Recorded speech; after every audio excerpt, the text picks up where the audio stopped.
So hello and welcome back. आज की इस वीडियो में हम कवर करेंगे chapter third of the NISM series 8 equity derivatives exam, जो है introduction to forwards and futures.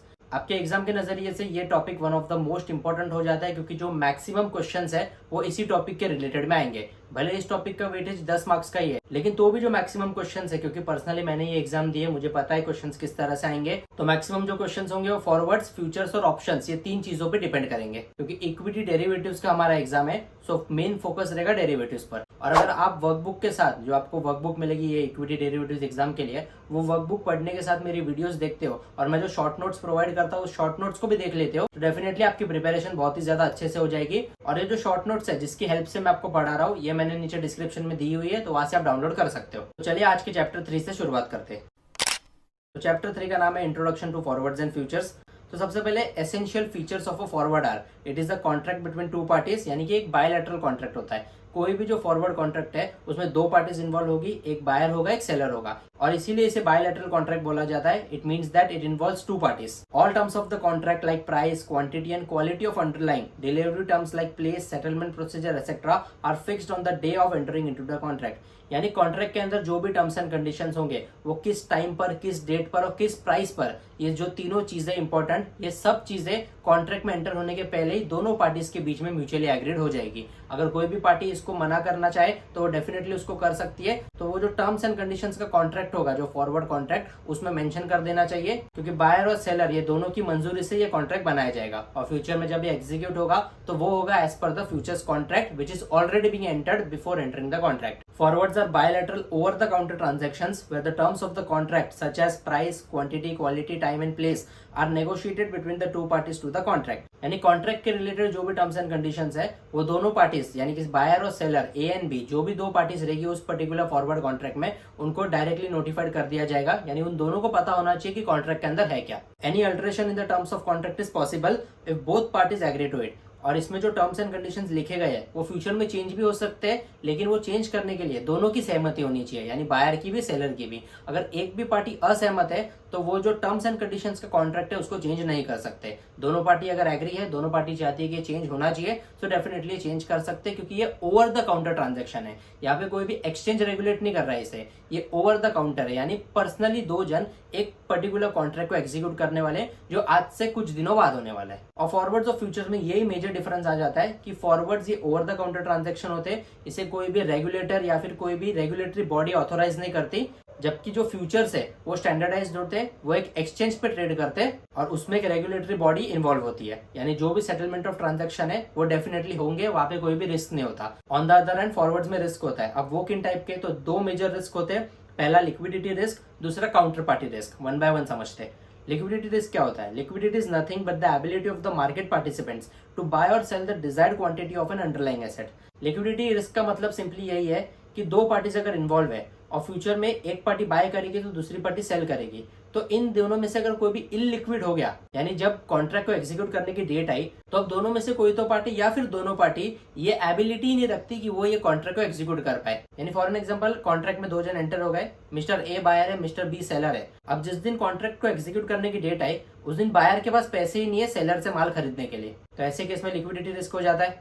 और दूसरा है काउंटर पार्टी रिस्क। अगर दोनों में से एक पार्टी जो कॉन्ट्रैक्ट की डेट है एग्जीक्यूट करने की, उसके दिन अगर डिफॉल्ट कर देती है, यानी पीछे हट जाती है, तो यहाँ पे काउंटर पार्टी रिस्क है। और जैसे कि मैंने कहा कि फॉरवर्ड ये ओवर द काउंटर ट्रांजैक्शन है, यहाँ पे कोई भी एक्सचेंज या रेगुलेटरी बॉडी इन्वॉल्व नहीं होती, कोई भी मिडल मैन नहीं होता, सिर्फ बायलैटरल कॉन्ट्रैक्ट है, दो ही जन होते हैं, बायर और सेलर, और दो पार्टीज होती है। इसमें कोई भी थर्ड पर्सन नहीं है जो इसको एक्टिविटीज को कंट्रोल कर सके या फिर कोई क्रिमिनल लॉ जैसी कोई बातें कर सके। और इसीलिए लिक्विडिटी रिस्क भी आता है और काउंटर पार्टी रिस्क भी आता है। यानी हो सकता है कि दोनों में से कोई पार्टी डिफॉल्ट कर जाए या फिर दोनों में से कोई पार्टी के पास पैसे ही ना हो चुकता करने के लिए।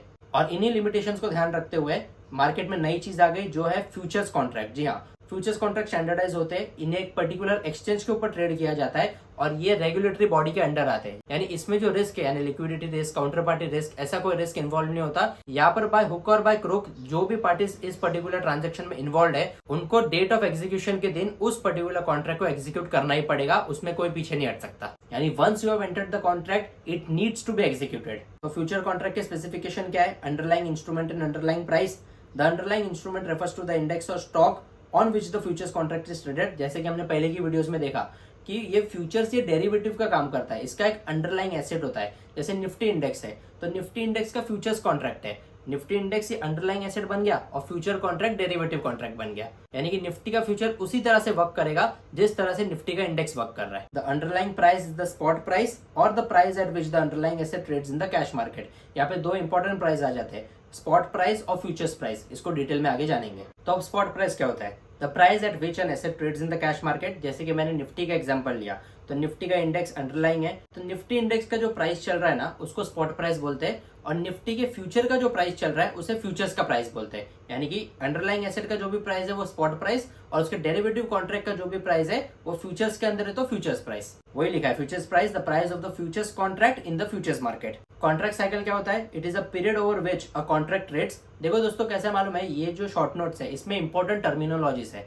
अगर आप ये टर्मिनोलॉजीज को इन डिटेल समझ जाते हो ना, जो कंसेप्ट है उनका बेस क्लियर कर लेते हो, तो आपको जो एग्जाम देने के टाइम जो लॉजिकल थिंकिंग है वो करने में बहुत ही ज्यादा मदद होगी। क्योंकि ये एग्जाम इतना ज्यादा टफ नहीं है, लेकिन अगर आप लॉजिकली नहीं सोचोगे तो आपको टफ चले जाएगा। क्योंकि कई बार आपको ऐसा लगेगा कि जो क्वेश्चन है उसके चारों ऑप्शन सिमिलर है, यानी चारों आंसर हो सकते हैं। तो इस समय में आपको यही सोचना है कि कौन सा आंसर है जो सच में करेक्ट है और कौन से 3 गलत है। और ये होगा लॉजिकल थिंकिंग से, और लॉजिकल थिंकिंग इंप्रूव होगी by the way of concept clearing.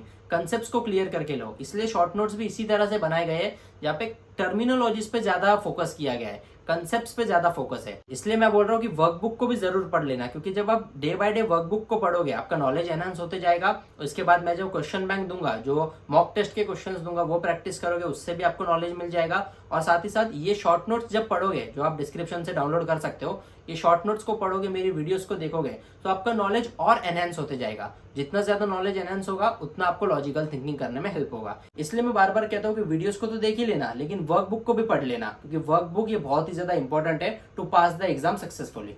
अब कॉन्ट्रैक्ट साइकिल क्या होता है? It is a period over which a contract trades. Index and stock futures contracts follow 3 month trading cycle. Contract cycle यानी कि वो जो contract में आप एंटर हो रहे हो उसका लाइफ कितना है। तो हर एक फ्यूचर्स कॉन्ट्रैक्ट में ना 3 एक्सपायरीज होती है, यानी कि जो डेट ऑफ एग्जीक्यूशन है वो 3 होगी। एक होता है नियर मंथ, एक होता है नेक्स्ट मंथ और फार मंथ। नियर मंथ यानी इसी मंथ में वो कॉन्ट्रैक्ट एक्सपायर हो जाएगा, यानी अगर आप उस पर्टिकुलर कॉन्ट्रैक्ट में नियर मंथ में एंटर होते हो तो आपको उसी महीने में उस कॉन्ट्रैक्ट को एग्जीक्यूट करना पड़ेगा। अगर आप नेक्स्ट मंथ वाले में होते हो तो आप अगले महीने की एक्सपायरी लोगे, और फार मंथ वाला लेते हो तो 3 महीने बाद की एक्सपायरी पे आप वो कॉन्ट्रैक्ट को एग्जीक्यूट करोगे। यानी 3 चीजें याद रखो, फ्यूचर्स में कॉन्ट्रैक्ट साइकिल 3 टाइप्स की होती है। नियर मंथ यानी इसी महीने में, जिसको करंट मंथ भी बोलते हैं। दूसरा है नेक्स्ट मंथ यानी अगले महीने की एक्सपायरी, और तीसरा है फार मंथ यानी 3 महीने बाद की एक्सपायरी। तो near month, next month and far month are the 3 types of contract cycles in futures. इस लाइन को लिख लेना, कहाँ पे नोट डाउन कर लो। अब बीएससी सेंसेक्स फ्यूचर्स, इसकी मंथली कॉन्ट्रैक्ट्स होते हैं, यानी कि last Friday of the contract month, और वीकली कॉन्ट्रैक्ट फ्राइडे एक्सपायरी। जो भी ऑप्शन ट्रेडिंग करता है उसको ये मालूम होता है कि सेंसेक्स का जो भी इंडेक्स का एक्सपायरी है, ऑप्शन ट्रेडिंग के अंदर जो एक्सपायरी है वो फ्राइडे को होती है। यानी कि current month that is near month में जो उस पर्टिकुलर फ्यूचर्स कॉन्ट्रैक्ट का एक्सपायरी है, डेट ऑफ एग्जीक्यूशन है, वो इसी महीने का लास्ट फ्राइडे होगा। ये मैं बात कर रहा हूँ सेंसेक्स के अंदर की। अगर निफ्टी का फ्यूचर्स देखोगे तो ये फ्राइडे नहीं थर्सडे को होता है, क्योंकि देखो 5 दिन होते हैं, मंडे टू फ्राइडे 5 दिन ट्रेडिंग चालू होती है, और मंडे टू फ्राइडे रोज अलग अलग इंडेक्स का एक्सपायरी होता है। अगर वीकली वाइज देखोगे और मंथली वाइज देखोगे तो भी सेम, यानी कि निफ्टी मिड सिलेक्ट जो इंडेक्स है उसका मंडे को एक्सपायरी, फिन निफ्टी जिसको निफ्टी फिन सर्विस बोलते हैं उसका एक्सपायरी ट्यूसडे को होता है, बैंक निफ्टी का वेडनेसडे को, निफ्टी का थर्सडे को, और सेंसेक्स का फ्राइडे को। और यहाँ पे एक ट्विस्ट है कि बैंक निफ्टी की जो वीकली एक्सपायरी है वो वेडनेसडे को होती है, लेकिन जो मंथली एक्सपायरी है वो थर्सडे को होती है विद निफ्टी। हो सकता है फ्यूचर में ये रूल चेंज हो, लेकिन एट प्रेजेंट यही रूल है। अगर आप ये वीडियो बाद में देख रहे हो तो हो सकता है रूल चेंज भी हुआ हो, तो इसको प्रॉपर्ली गूगल कर लेना कि बैंक निफ्टी की मंथली एक्सपायरी कभी होती है, और अगर रूल चेंज हुआ है तो मुझे कमेंट सेक्शन में जरूर बताओ। एक्सपायरेशन डे, वही जैसे कि मैंने कहा कि the day on which a derivative contract ceases to exist, it is the last trading day of the contract. Generally it is the last Thursday of the expiry month unless it is a trading holiday on that day. Contract की expiries होती है, अगर उसकी weekly expiry या फिर monthly expiry है तो वो इंडेक्स कौन सा है उसके ऊपर डिपेंड करता है, और मैंने आपको बता दिया कि इंडेक्स की एक्सपायरी किन किन दिन पर होती है। अब टिक साइज क्या होता है? It is the minimum move allowed in the price quotations. Tick size का मतलब ये है कि जो भी आप कॉन्ट्रैक्ट में एंटर हो रहे हो वो जब मूव करेगा ना, सो वो मूव 5 पैसे से कम नहीं हो सकती। यानी कि फॉर एन एग्जांपल आपने एक कॉन्ट्रैक्ट में एंटर हुए, एग्जांपल समझ लो 100 रुपए 5 पैसे पे, तो अब वो जब अगला मूव लेगा ना तो वो बढ़ेगा या कम होगा, तो वो 5 पैसे के मूव में बढ़ेगा। यानी कि 100 रुपए 5 पैसे पे आप एंटर हुए तो अगला उसका जो भी मूवमेंट आएगा ना, समझो ऊपर की साइड आया तो वो 100 रुपए 10 पैसा होगा। ऐसा नहीं कि 100 रुपए 5 पैसे से 100 रुपए 6 पैसा हो गया, एक दो पैसा नहीं, मिनिमम 5 पैसा का मूव अलाउड है और इसी को हम टिक साइज बोलते हैं। तो आपको यहाँ पे ऐसा क्वेश्चन आ सकता है, मुझे पर्सनली ये क्वेश्चन आया था एग्जाम में कि what is the minimum tick size allowed in Indian stock market. तो उसका आंसर था 5 पैसा। और मुझे ऐसा लगता है इसलिए जो ब्रोकर फर्म है यानी कि 5paisa.com उसने इसी पे से अपना नाम रखा होगा, यानी ऑन द टिक साइज। तो ये भी एक वैल्यू इन्फॉर्मेशन है, आपको कभी जनरल नॉलेज के लिए काम आ सकती है। अगली चीज है कॉन्ट्रैक्ट मल्टीप्लायर और कॉन्ट्रैक्ट साइज। ये क्या होता है? Future contracts are traded in lots. The lot size or contract size for the index and stock futures is determined by the exchange.